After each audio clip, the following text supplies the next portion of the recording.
to, on behalf of this grieving family, to get answers to countless unanswered questions that the family has regarding Alhaji Sal's death. My firm has been retained by the family to conduct our own independent investigation into how and why this incident occurred.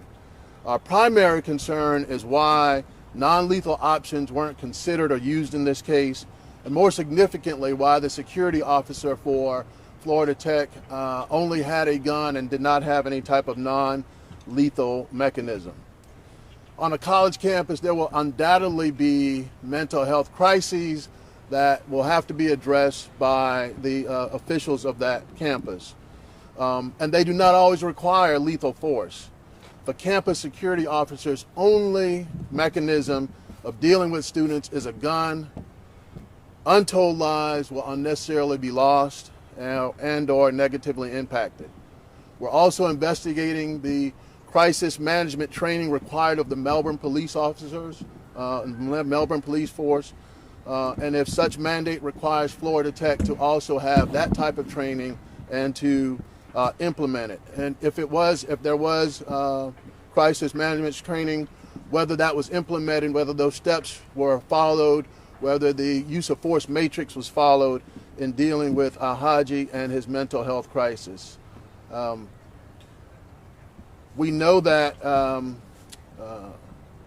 for the sake of students on campus, we demand today, on behalf of this family, on behalf of the students on Florida Tech campus, that there be some crisis intervention training of that security force on campus. We'll get to the bottom of this unbelievably horrific situation. We'll get answers for these parents and other students on the Florida Tech campus. We do not want another life to be taken senselessly. Mr. Sal has a couple words. On behalf of my family, I would first of all like to thank the Almighty for giving us Alhaji. And if He takes him back, He knows best. I'm praying for all the parents out there. May the Almighty protect us from situations like the one we are going through right now. When you see it on TV, you don't know how much pain you get from losing a child until it happened to you. Alhaji was going to come home during the holidays so we can spend time together. But unfortunately, that is not going to happen. It is so sad. We just want to know why. Why Alhaji have to die like this? We want to know why. Thanks.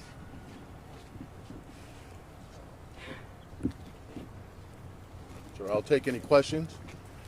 Sir, do we have any idea as to what prompted this student to do? No, this is that we're still in the preliminary stages of this investigation. Certainly there have been comments that have been made, but that's why we're here to do our own independent investigation to find out, whether there are different perspectives on exactly what caused this, and ultimately get answers for the family. Any history of mental illness? No history of mental illness in Alhaji. He was a first semester student at Florida Tech. However, he was a sophomore by classification because he had achieved his AA degree in high school by taking dual enrollment courses. Alhaji was an exemplary student, which is evidenced by the fact that he was admitted to Florida Tech. And how's the police department? Are they cooperating with you, the Melbourne Police Department? Have you reached out to them? Are they going to participate or help you with this independent investigation? Well, they certainly are not going to help with our independent investigation. I suspect that they are doing their own investigation as well as with FDLE. We'll wait on the results of the FDLE investigation, but the family is not comfortable with simply taking the investigation of those who actually took the life of their son. Do you know if they were they wearing body cams when this happened, the security at the Florida Tech or the police themselves? Well, we certainly are going to request that. It's my understanding that Melbourne Police Department do utilize body cams, so we're going to be requesting all body cam surveillance videos and/or cell phone videos if those are available. Obviously, those tell say a lot about the story. You're talking a lot about mental health. So does the family believe Al-Haji had a mental breakdown? Well, that's what we're here to find out and try to figure out is. Obviously, there was a mental health crisis in the sense that this was a behavior that was not consistent with what he normally does or is. And I think even talking to many of the students, they will tell you that he was a very calm student, never had any issues or anything. So, in their impression, there had to be some type of mental change in him. For our viewers who do not have sympathy for Al-Haji, who say the police action should be praised, what would the family like to say to those who have a different opinion of the circumstance? Well, the family would say simply that this is a college campus where there undoubtedly will be mental health crises by a number of students over the course of time, and they do not always require lethal force. In this case, Al-Haji had retreated, had barricaded himself in a room, at least that's what the initial investigation is showing, and we believe that non-lethal force could have been used to subdue this 5'2", 120-pound young man. Did Al-Haji hurt other students? Again, we're beginning that investigation, and we are certainly looking into that. That's something that will be considered. But certainly at the time that this incident, the ultimate confrontation occurred, there was no threat to any other students at that time. Are you releasing a picture of him Yes, we'll release a picture of him. today? Yes. He was just home for Thanksgiving, right? What was that like? He was home for Thanksgiving. Yeah, it was good. It was good. And even to the day that he got killed, I spoke to him on the phone because I'm a truck driver and I was on my way coming from Seattle, Washington. I left him at the house on Monday and he came back on Monday. So he calls me every day, checking on me. So that was a good feeling having Al-Haji back home for those couple days, because when he comes to school, he stays for a long time.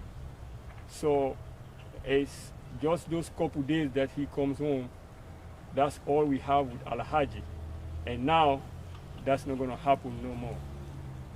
Was there anything that led up to this event, this incident that the family knows of? Because I spoke with a student on the campus on Monday, and he said that there were a string of incidents, string of things, as he put it, that led to, as putting this in his words, a break. Is there any indication what might have led up to this that would cause a break with Al-Haji? No, obviously that's one of the seminal questions that we want to address in our investigation is, what exactly was the cause of this. The family's certainly not aware at this point, and we're not aware of any specific incident or a series of incidents that led up to ultimately him being killed.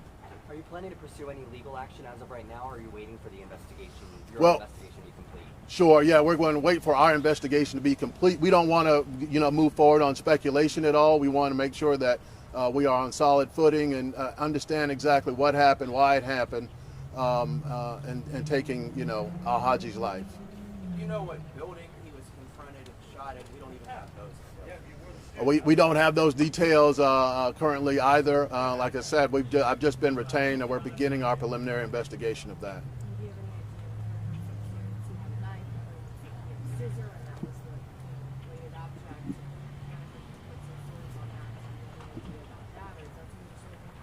Right, certainly that's something that we're investigating, looking for to find out exactly what happened, how it happened. We'll be with our own investigators also interviewing students as they agree to be interviewed, so that we can get to the bottom of this. We don't know exactly what happened. And again, you say there was no signs of mental peril, any issues with a roommate, any issues with classes, nothing like that? There were no issues that the family was aware of in terms of causing this mental break. But again, that's why they've hired us to do that investigation and try to figure all that out. What did Al-Haji want to do with his future? He was trying to do cybersecurity. What attracted him to Florida Tech? Your family is from the Atlanta area, right? He got accepted from Georgia Tech, but they did not have a space for him until next year. So they told him to go somewhere for his first year and then go back to Georgia Tech. So that was his choice. And I trusted his choice, and then I let him come to Florida Tech. Are you going to visit the campus today? Have you already been there since you've been in town? The family will not be visiting Florida Tech today. We have retrieved his belongings from the school, but they've asked us not to come back or not to come on campus. The family not to come on campus. How do you feel about that? Well, I think it's a little insensitive, given the situation. I would think that they would have been a little more amenable to allowing the family to have some closure, but they have their processes that they are following, and that's why there's an independent investigation. Why did they cite that? Why did they say they couldn't come on campus? Was it security? Was it privacy? Why did they say no? There was no specific reason given why they weren't allowed on campus, but we were contacted by legal representatives for the institution that indicated that they would like to ensure that the family's not going to be on campus at all. As far as you know, was he getting good grades? Was he having any trouble with his grades or any particular course that would have been trouble for him? Or? Right. No, not that the family's aware of. He, as I said, he's a very exemplary student, and they anticipated that he would continue to do well at Florida Tech as well. And have you heard how many times police fired their weapons? That's still being investigated. There's an autopsy that has been performed or is being performed, but obviously we don't have the results of that autopsy yet. We don't know how many shots were fired and or who fired first or second or what. Some students were reporting between 5 and 15 shots fired. 5 and 15 shots for a young man who's 5'2", 120 pounds. I think that, that speaks for itself. Will you again ask that the family can go to the campus and maybe see the sites or whatever you need to do to get that closure? Given the request or the cease and desist by the campus or by the school in terms of not wanting the family to be there, they will not be attending the campus. In fact, will be returning back to Atlanta to prepare for the funeral for Al-Haji. And did he attend the local mosque? Yes. Al-Haji is well known by all the imams in Atlanta and even beyond Atlanta, because most of those imams, Al-Haji is a student for most of those imams, because he's just not studying like his major, but he also studying the Quran.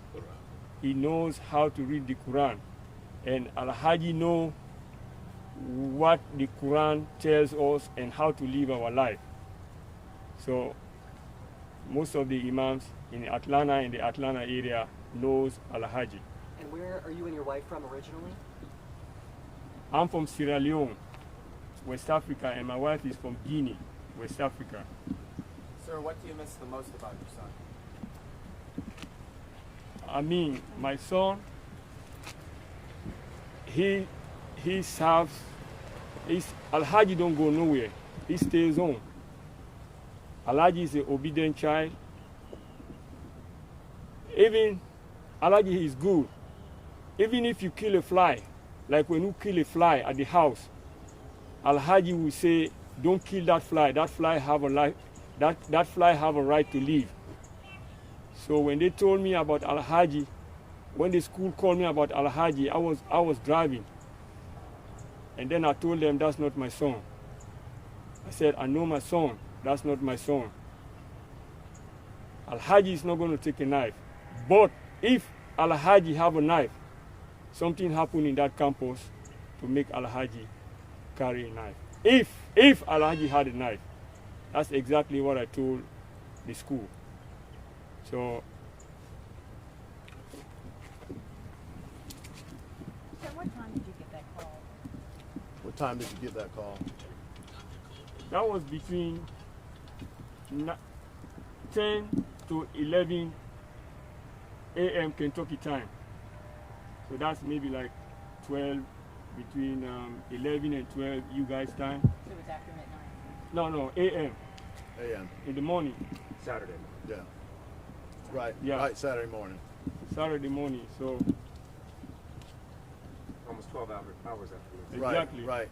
Exactly. Did he explain why the time differential and taking that much time to find out what happened, or at least get the identification? No. There's been no explanation as to why there was, any delay in terms of informing the family. Again, all of these are things that we, are going to look into in this investigation.